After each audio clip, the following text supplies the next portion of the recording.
While I day, conductor Jackie driver lay. He dey owe am 250 naira. He never get something to do. Welcome to season 3 of Naija Girl Talks. It's your host, Olamide Ayanda. This is the first episode of season 3, and I'm so excited. I have 2 awesome ladies here to join us. Before we begin and talking further, introduce yourself to the people. Hi y'all, it's Sandra Adeyemi. What's poppin'? Hola y'all, my name is Deola, but you can call me Addie, or you could call me Daddy, or you could call me Adiola, okay? That part. And Deola's new to the podcast. You know Sandra from Uncle Stop Touching Me from season 2. That was a good podcast. Check it out. Yeah. So I gotta check that out. Definitely, it was juicy. So before we even go further, we always do something called The Talk, where we go around sharing what we're talking about with our girlfriends and our group chats.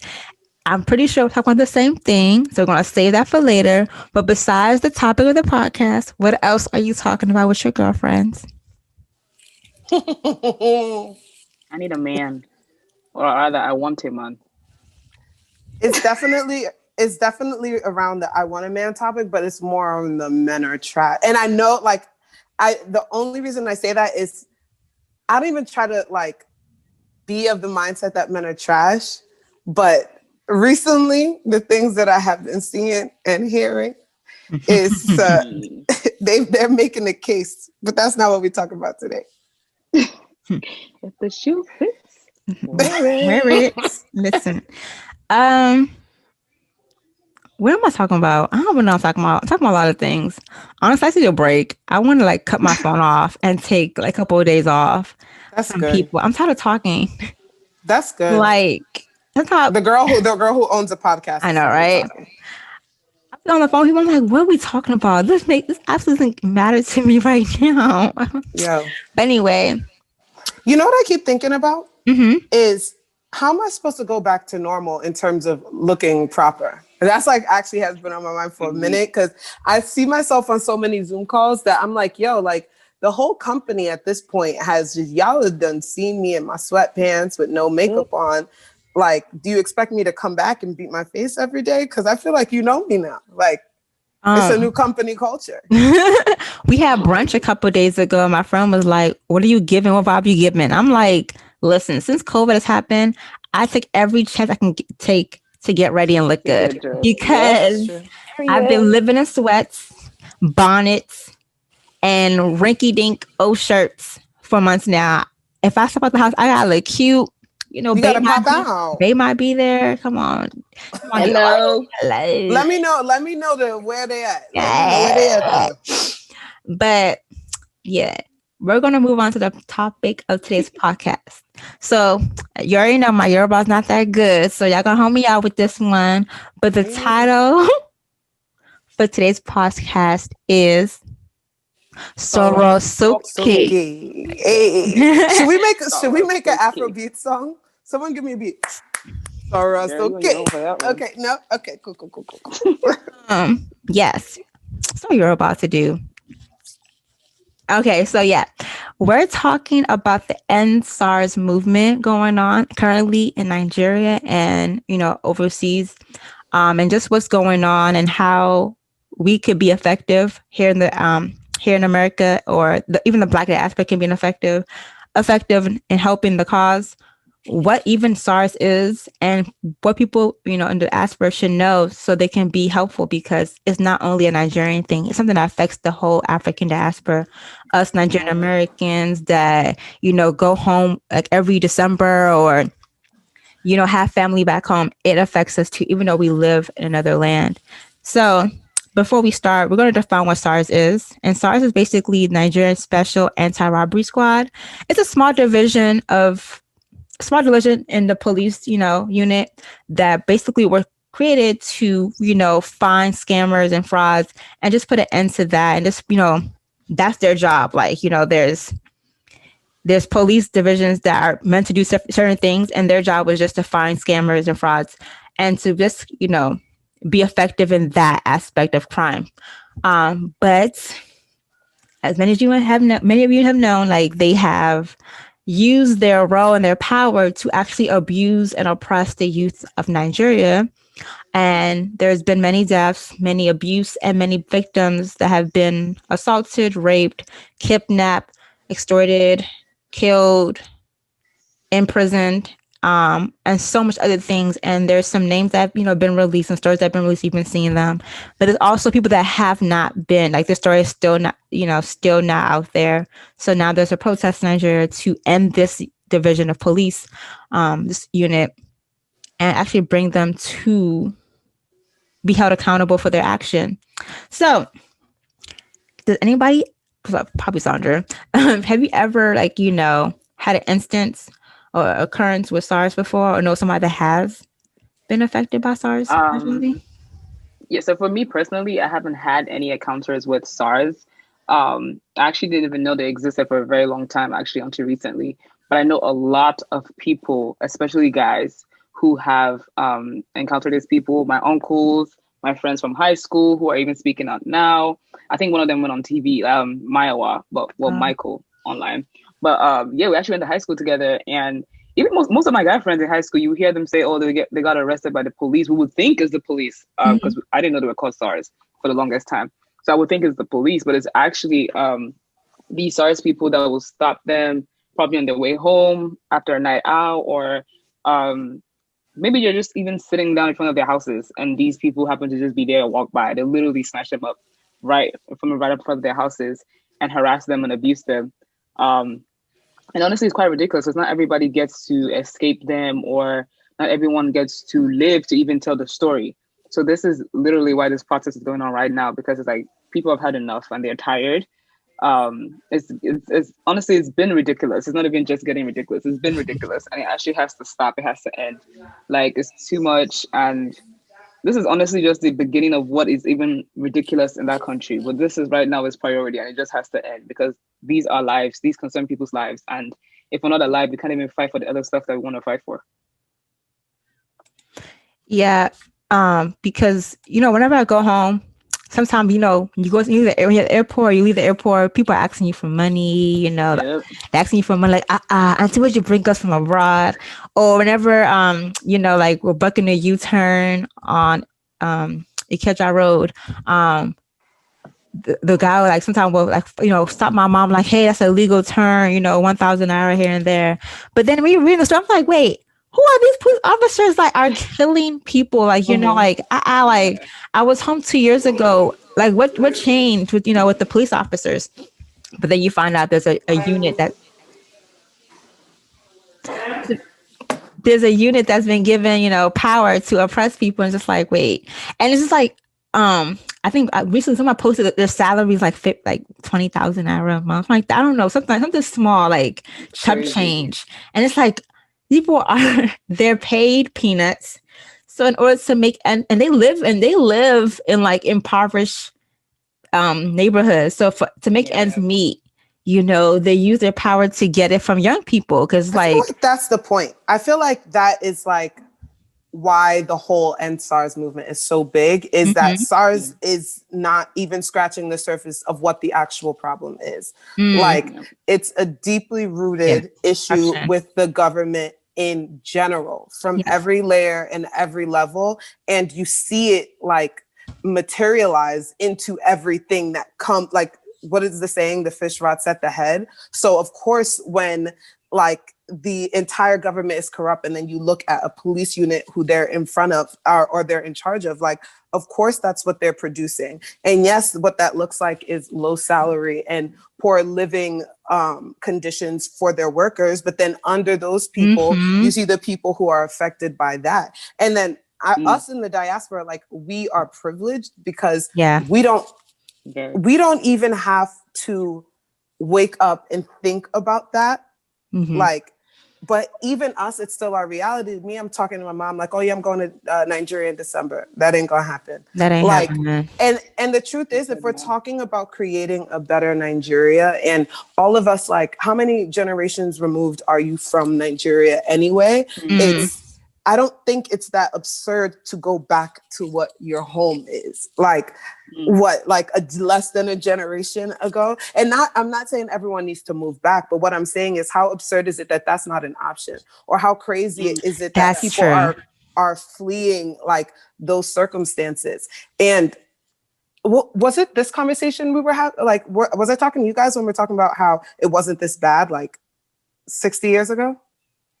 I don't think so. No, it wasn't. Oh, okay. So I don't even want to speak on that too much because I don't know about it, but I feel like someone was speaking about the fact that there was a time where Nigeria was not that bad. I heard it was beautiful.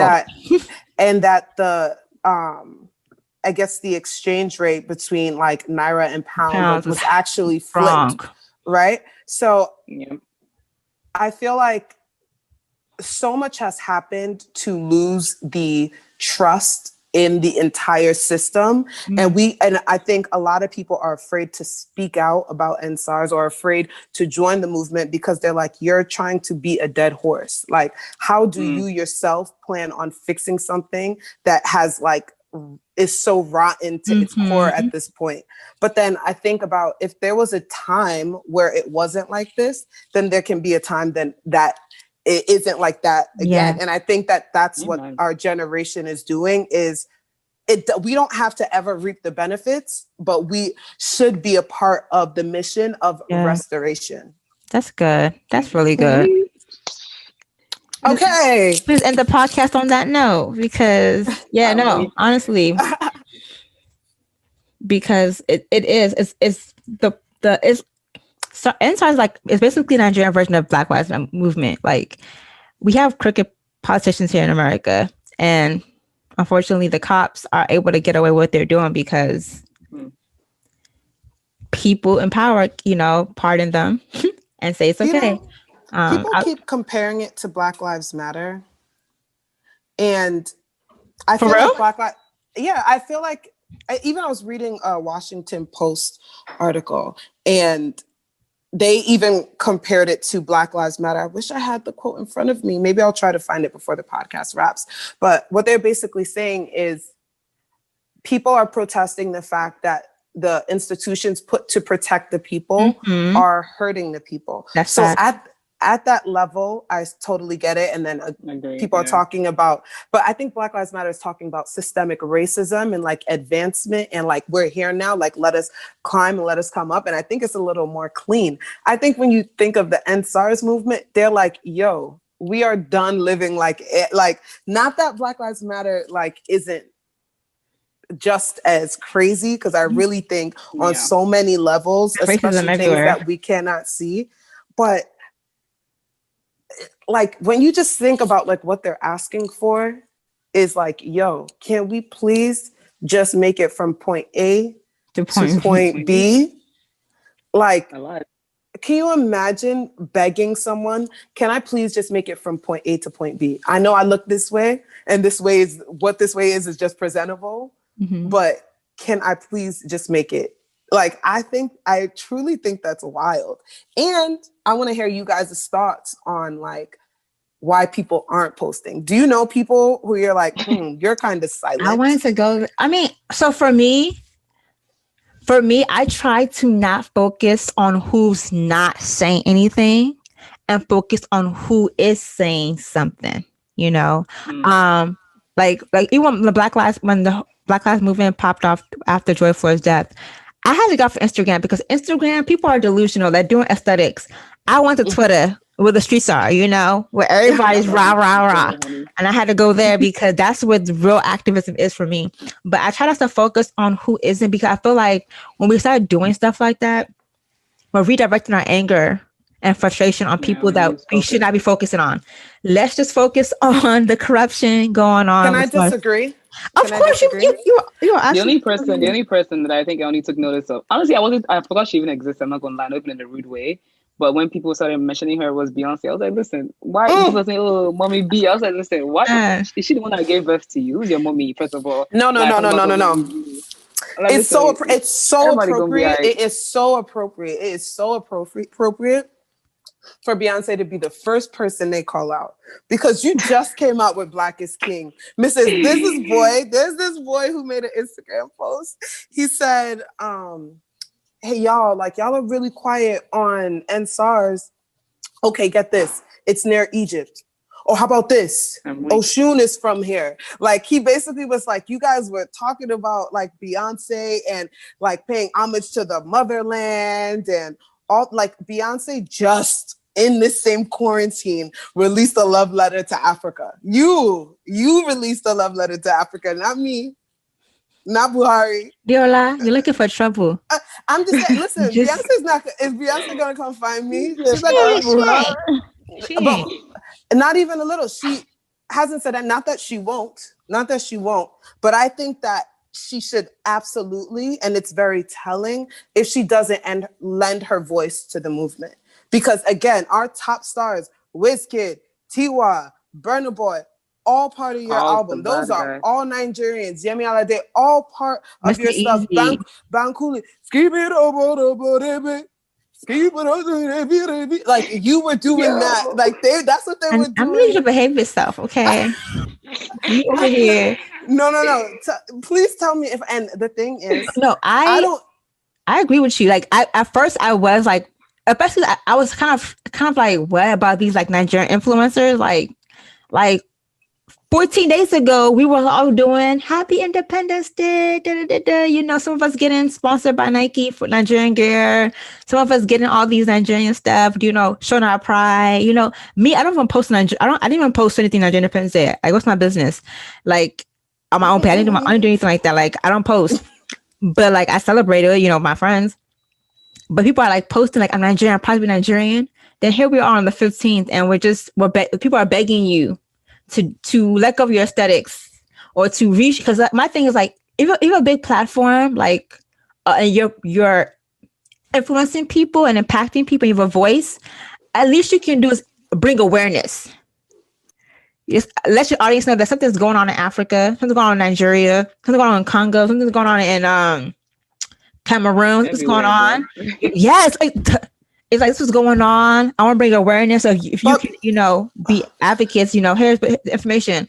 But I think go ahead. Sorry, I don't want to cut you off, but I don't care if you don't post on it. I barely post on my Instagram. So it's not like, oh, you're ruining your aesthetic. Like, even that's actually a great excuse. But the people who don't have an aesthetic, those are the people who I'm actually questioning. Those are the people who I'm questioning. And then I myself had to take a step back, and I'm like, why aren't you? Like, I want to know. Like, why don't you care? And here's why. This is my theory. I think that if you think about people who've been called like African booty scratcher, let's take it there if we're talking about the voice of the diaspora, right? You've been called African booty scratcher. Yo, African just became cool. We all now, like, yeah, we're not from the hoods. Like, there's no huts in Africa. There's mansions. Like, oh, you don't know the real Africa. Like, people spent a lot of time creating that narrative. A lot of people spend a lot of time saying, we're fly. Look at our weddings. Oh, look, they posted us on the Shade Room. We're going to the parade. We're fly. Which is ran by Nigerians. We're fresh. We're clean. Like, I feel like people were, at least in the diaspora, were kind of creating a way to redesign the image of what it was to be an African abroad, right? And so I feel like they are very detached to the version of Africa that isn't, oh yeah, Soke, everybody Soke. Like, their attachment to their culture, and me too, like, I grew attached to my culture through the music.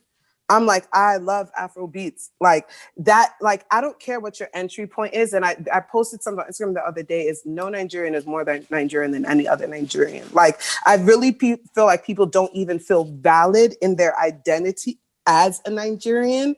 And even now, they were just becoming comfortable. They were just now able to say, yeah, we're cool. We have this. Didn't you see Burna Boy on this and that? Like, Beyonce just gave us the cosign. Like, we just became cool. And they don't know a version of Africa that they relate to, that's on the ground and that is putting themselves in the shoes of the people who are being oppressed and saying, look at me in my time of need. Like, I need you now, and I'm not shiny and bright and pretty. Like, I need you on the streets right now. And this is, if you are here for me and you rock with me, then you rock with this, because this is me. And I don't think people want to put themselves in that, like, in that seat, in that position. I could be, I don't think I'm wrong. I think I'm right.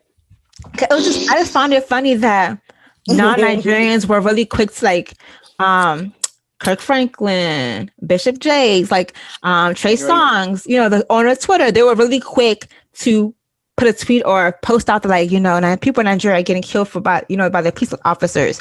But then, you know, Nigerian people here is just like, you know, I need to do more research and That's stuff like right. that. And it's just like, wait. And like, those people are posting because, honestly, if you look at the numbers, their music does very well in that country. They can tour in those countries. The streaming numbers are coming from those countries. Like, don't be mistaken. They know Nigeria from that perspective, because that's where they've also been making money. Not that it's a bad thing. But I'm just saying, like, they are attached to Nigeria in a way of, yeah, you're my people. I just came from a tour from there. You knew every word of my songs. Yeah. That is their attachment. And they can still be like, yeah, like, I don't think they have to put themselves in the position of, like, I am this 5 cents a day African. Like, I don't think they see themselves as that when they're raising their voice. I think it's a lot. I think it's a lot of layers, but I think people need to get over, like, what it looks like to anyone. And the real goal should just be raising awareness if you can't do anything else. Honestly, even just with the situation surrounding, like, SARS, what it is now is that people are dying. Like, any compassionate heart, just looking at the fact that someone's dying, like, whether you even identify them as, this is happening in Nigeria, this is happening in America, like, the fact that someone is dying is it's enough to be like, okay, this has to end. You know what I'm saying? It's enough for it to just be like, this is something that touches you. And I understand that some people are more distant from the reality than other people, like, that grew up or that go back home occasionally for visits and stuff like that, especially people that have stayed here for a very long time. But it's just like, you know, even during the, like, you know, the Black Lives Matter, like, even before it became a big thing, I was just thinking, I'm like, this is ridiculous. Like, why would they do that? You know what I mean? Like, why is this being done? Like, before I even knew, like, was a thing, like, I think I was already posting the video, like, this is ridiculous, this is crazy. Or something that happened a while back where women were getting raped, and a small girl was raped by, like, 3-4 men. I'm like, this is crazy, before it even became, like, a movement. So it was just like, I was talking to someone about this, like, just looking at someone and having compassion. Like, I was just like, how in the world, like, you know, this is how you just know that this is beyond just physical, to be honest, if you even want to bring the spiritual into it. But how in the world do you see your fellow man or woman and think it's okay for you to cock a gun and shoot at them freely, just because you did not get your way, or you did not get what you wanted from them? You didn't consider if they even had it. You don't even want to know where they're coming from, what they're doing, where they're going. Like, people are sharing their stories. Like, people are being sent on errands and don't come back home. You know, it's like, it's crazy. People are being sent on, some people have gone and they haven't seen their kids or their siblings in months because they've been captured by these people and thrown into cells or even killed off. And it's like, they don't even know the whereabouts of their child. So imagine, like, you know, I think there was even a story on Twitter where this girl works in a hospital in Nigeria or something like that. And they brought the body to her. It was her brother that went missing for years or months or something. I was like, 4 years ago, he was missing. I can't count how many times I've scrolled through Twitter and I'm shouting, Jesus Christ, Jesus Christ, like, literally with my hand over my mouth. Like, is this, like, we see these things in movies, like, okay, this is a movie. But you see it in real life, it's like, can this be real? Like the girl on the statue, the last 3 brothers. I'm like, how do you kill off a whole family like that? Like, you look at someone like that, just like, can this be real? And honestly, like, even when you watch Nigerian movies, because I watch Nigerian movies and Yoruba movies a lot. We know. I just, you know, it's just pleasure, you know what I'm saying? But I watch it a lot. But you see that most of these police people in authorities, whether in the police force or in government or whatever, they are working with these people to do these things. Like, or even, let's say, for instance, now, okay, the SARS was made to take care of robbery, you know, things on the lower level, like, let's say 419, crime, rape, etc., all of that good stuff, right? They cannot, and I think I tweeted this the other day, they've not born a policeman well. to stop a real Yahoo boy Come on now. and enter his car and ask him to transfer them money or to give them or transfer them Bitcoin. They would die on the spot before they even finish their request.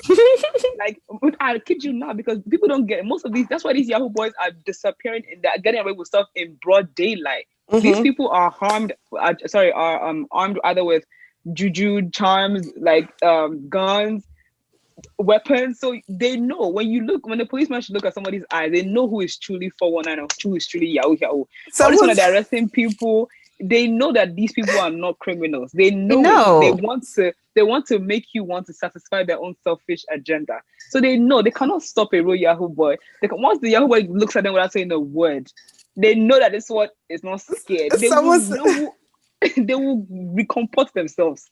Someone said that Hush Puppy would be the leader of the End SARS movement, and I literally started crying.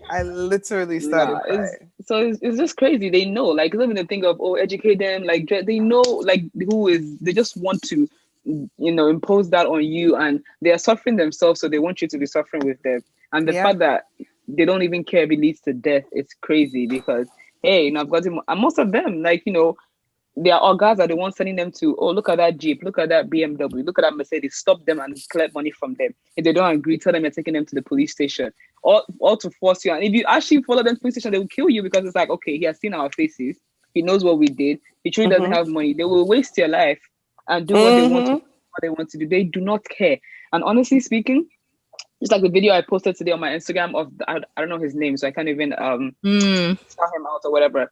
This, like, SARS is just the physical manifestation of everything that is wrong with Nigeria from the beginning, from the Genesis to Revelation, from the organ to the citizen. Like, there has to be, like, there's corruption, like, just, like, swirling down all the way from the top all the way to the bottom. And it needs to just be wiped out. Like, the people in authority do not know their left from their right. They do not know what they're doing. They do not know how to run a country. They don't even know how to run their own household. Incompetent, bro. And this is why I think that. This is why I think it's like real incompetence, is because if I was Buhari, right? Buhari. I saw everything happening in America. I would literally, as like a contingency plan, is that what it's called? I would be thinking, what if these people decide to rise up? Only because, like, what is their game plan? What is their game plan? Because I have to give the props to this generation of Nigerians who are literally putting their lives on the line, because ain't nobody is going to tell a police officer in Nigeria not to kill anyone. They were already shooting guns at protests. Hello. Like, I think that they are full on ready for what this fight is. They had water tanks. Hot water. Let's specify. But that raises the point of, so you guys are threatened by this. Like, the reason that is your reaction and your defense is that threat, right? And my question is, what is your plan? Because you have found yourself in the middle of it right now. And I'm kind of, part of me that is furious with other people not posting is I don't want the movement to die, because the truth is the movement should be to infinity and beyond at this point, because there's enough issues to protest till God knows what year. Like, there is enough issues to do. Okay, finish SARS and NEPA and this and that. Like there is so much to protest that I would be afraid as a government of, I know you guys are just talking about SARS now, but I know what you mean is fix our livelihood, fix the way you're governing us. Yeah. And honestly, I can't put my head in their minds, because they don't care. Like, the way they treat their people, they really don't care. But I am trying to put myself in the mind of a very young Nigerian on the continent. And I just have to say, I respect them, because without protest, their lives are at risk. Yeah. And so with the protest and like walking into the line of fire, you're not fighting for yourself in that moment. You're fighting for the future of your country. And that is bold, and that's brave, and that's beautiful. And I want to go to Nigeria so I can walk. I'm kidding, but Nah, the mistake that people are making now, especially people in authority in Nigeria, is that, it's happened before. They'll be fine, or they'll relax, or they won't. The mistake they made before this protest was that, oh, nobody's gonna say anything. You know what I'm saying? They're used to the older generation not saying nothing, so they thought, okay, whatever, it happened, it's happened. Like the fact that you won't even um give any consequences to someone that would do, like someone in authority that would do this. You can't tell me you're not watching the news. You can't tell me you're not seeing the outcries of people everywhere that are being killed, and the fact that you won't do anything to the policeman, you won't, because they know that they are suffering, these people. So their way of compensating them is by not punishing them, because they know that the way they are treating them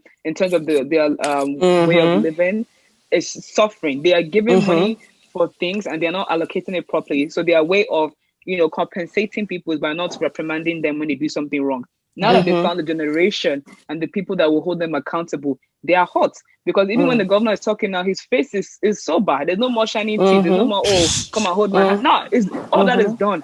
Like right now, he's giving his speech. His face is straight, is forward. As he's giving speech, the crowd is asking him more questions. If you can't answer, they'll say, go and bring Buhari. Because we don't even want to, someone that they told to fem. They told him to fem la bouche. It be like you can't they talk too much.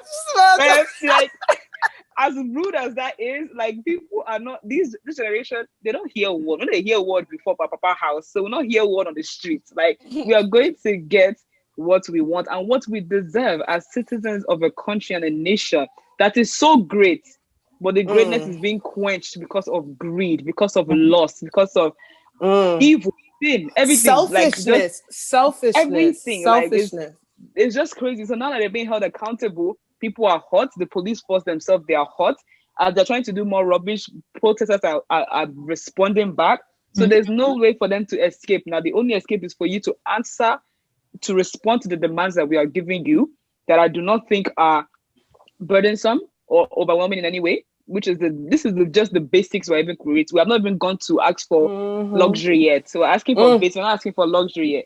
And then when we're done with you restructuring this whole thing that's supposed to protect us, then while we are being protected, we can now go down to academics. We can go down to electricity, NEPA, lights, or whatever. We can go down to just everything that needs to be done. But we need to know that we're going to be protected doing that, because people, like the fact that people actually avoid politics. Like if a woman or a man should tell their spouse, oh, I'm going into politics, they will say, God forbid, because of so much evil that surrounds it. This is both spiritually and physically. Like you can say I'm campaigning and the next day you are dead for just showing interest in campaigning, because somebody will hire assassins to come and kill you or your family. Like that's why a lot of politicians, their kids do not live in this country until after they get into seat, because it's dangerous. That in itself is ridiculous. There's no protection on any level unless you agree to join them, the wicked people, in their agenda, and it needs to stop. It needs to end. But I really do not want to revisit this point, but I just feel like if the government doesn't care about their people already, like I really think that if every single Nigerian was on the road begging on their knees, please just treat us right, let's fix the government, let's start over, let's do whatever, I don't think anything would change, which is why I think we need like the outside to intervene. I think that this issue needs to become a world issue. And that is my frustration. I also feel bad for the countries that are currently going through their own crises, like Namibia and Congo. Like they don't even have the voices of like the loud, boisterous Nigerians. Like we are loud, like inherently loud already. Yes. And I feel like the fact that call me wrong because I'm not on Twitter, but I am on the Instagram world. And I feel like it's not that loud. I feel like it's not that loud elsewhere. And if we want people to intervene from outside of Nigeria, it needs to be that loud. Yeah. Girl, ciao, honey boo. Someone was saying like, the fight really has to be in the diaspora, because if it's only in Nigeria, it'll be like a local issue. But if the diaspora gets involved, it becomes a national issue. And one thing about Nigerians, we hate being embarrassed. Like we hate, like we don't. That the minute other countries find out, what's going on, it's just like, are you sure? I keep seeing that we don't like being embarrassed. It's embarrassing when you said this animal ate the budget or whatever you're talking about. Like, you guys have been embarrassed since. Like, Why do you think Buhari hasn't come to address us? He's already embarrassed. Yes. he should be more embarrassed. He's not embarrassed, Mr. Buhari, sir. You're not embarrassed, but Because- you're gonna see embarrassment. Like, he's not embarrassed. I can't even get over the fact that they asked someone to account for allocation of money and he pretended to faint. Like, I need someone to make it. Like, do you know that's wild? Do you know how it's actually very disrespectful. It like, that's the level at which they care. Like, how disrespectful is that? That's wild. So, if you could give like a couple of steps to the Black diaspora, the Nigerian diaspora, on how to bring awareness to the SARS movement, what would they be? I could go first. There is this page that I found that I feel like their accountability level is on 100 on Instagram, maybe on Twitter too, feminist.co. I feel like they've been receiving money through Bitcoin. They've shown you where each like cent has gone, like whether it's gone to a protest, whether it's gone to someone's hospital fees. Like, that's the level of transparency and accountability that we need to project moving forward as the new culture. And even if that means like, okay, this generation, this is how we act, like it has to start somewhere. So I would start there. But I also want to speak to any Nigerian who is like me and who grew up here and who finds their connection through whatever like reaches them. Like, if it's the music, if it's the fashion, if it's like the like headrest, whatever it is that is your vantage point, I literally think you need to get over yourself for 0.2 seconds and realize that this fight is for you and it's more than you.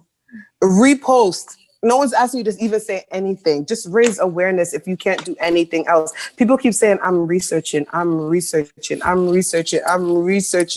long are you researching? Just, my G, click on a hashtag, listen to a video. You understand? Cool. Repost. Done. Bye. Honestly, just same thing Deola said, like, just talk about it, on a small scale, on a global scale, on a larger scale, just talk about it. Because as you do so, like, even we talk about it with friends, with family, they're getting educated. You know what I'm saying? Like, there are a lot of parents who at first were like, this is nonsense. You guys are blocking up the traffic. And once their kids like spoke to them, at least for some of them, they understood, they supported with their money, they supported with allowing their kids to go out to protest, supported with prayer, which is the most important, because, for safety and everything. So just talk about it to whatever degree. Like, not everyone has Twitter, not everyone has Instagram, not everyone has all of that. But whatever you do have, just talk about it. Think yourself, online, repost here and there, won't kill nobody. And just for it to just not die down. Because I think that's what they're expecting, is for it to die down, for the protest to die down, for the movement to die down and everything, for the exposure to die down. But just like, because that's what we're used to in Nigeria. Oh, you will die when who does, as Bobrisky said, who did the insult ever hurt? Like, who did insult kill? Like, who did insult kill? So that's what they are waiting for. But nah, so just talk about it. And I'm very hopeful. I know, like, change has come, and I'm so glad for it. Like, even just, not that I'm happy for the things that surround COVID or whatever, but it's given us time. Like, people that got that feel bad for people that lost their jobs, people that are working from home, they have time. You know what I'm saying? Like, even companies are understanding what's going on. They're allowing their workers to go out and protest because people can't even focus at work. Like, we have time now. So you call us jobless. We'll use our joblessness for what we should have been doing since, for what you should be doing, which is to hold you accountable. Now we've got a lot of time on our hands. So we can call you out and we can hold you accountable. A lot of time on our hands. Respectfully, sir. Respectfully. So just talk about it. Just I'm just happy. Like, the prayer walks, the protests, everything, the prophecies is giving me so much light. Yeah. I've always had hope. Like, even with all the jokes aside, I've always had hope in Nigeria. Like, I couldn't bring myself to say, I could never bring myself to say I've lost hope. Like, even the Holy Spirit would come to me and be like, what kind of talk is that? I could never bring myself to say it. And even if I did, I repented immediately. It's like, I have hope in America. I have hope in Nigeria. I have hope that that God is rising up, the people that God is rising up will bring about change that He wants and justice in the land. So y'all hold your head up. And spam Beyonce, because if you're gonna do a love letter to Africa, I just have to say much. Listen, I'm not trying to shots fired. Whoever is your level of influencer, like it don't have to be anyone. Whoever is that Beyonce level to you, spam their page at them. This is your issue too. That's all I gotta say because hello, thank you. People are too busy calling Beyonce mommy wa. I don't have time for that. Somebody said Mama Africa. Everybody was like, no. She ain't give birth to me. Okay. But it's been a really good podcast, really informative. I pray those who are listening that, have not even reposted or even like thought twice about the matter, you just have empathy and change your ways and get involved in the fight because it also will affect you. It does affect you, So before you close out, can everyone say their name again and your Instagram name, and I will definitely link it below. Absolutely. My name is Sandra Adeyemi. Instagram name is Sans A. That's Sans for S and an A. And Twitter, same thing. So Twitter, Instagram, same thing. I said it before. I'll say it again. My name is Adeola, but you could call me Daddy, or you could call me Adeola. But you can follow me on Instagram at Adeolo or ADEYOLO. You only live once, so repost. Okay? Thank you. You can find us at Niger Girl Talk on Instagram. Stay tuned for the next podcast.